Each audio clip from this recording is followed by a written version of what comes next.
Hi there. So in this week's video blog, I'm going to tell you about my new made-up hypothesis. And this all came about because I read an article that talked about how we might possibly be using a little too much SPF, sun protection factor.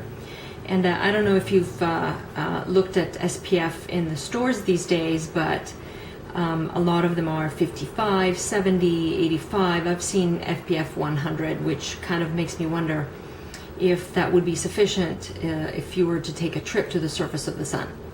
So the article posited the theory that perhaps wearing too much SPF is actually counterproductive, because what's happening is that we're not producing as much vitamin D because we are completely protected from the sun by these amazing protecting creams.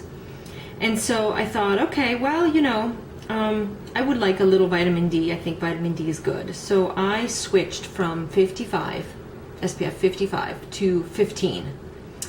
And lo and behold, something interesting happened, which is that number one, I can be out in the sun for much longer, burning less, even though the SPF is lower.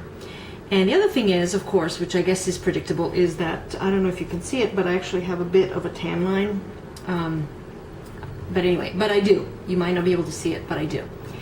And so the theory that I came up with is that perhaps the reason for that is that when I'm wearing an SPF that's really high, then my body has absolutely no incentive to produce melanin and protect itself from the sun.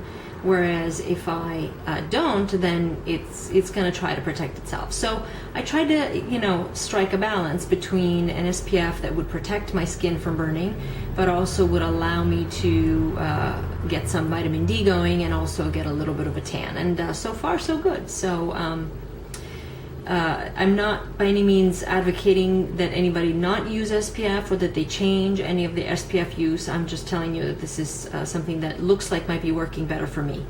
And that's kind of it. So if I get an even better tan, I'll post more pictures.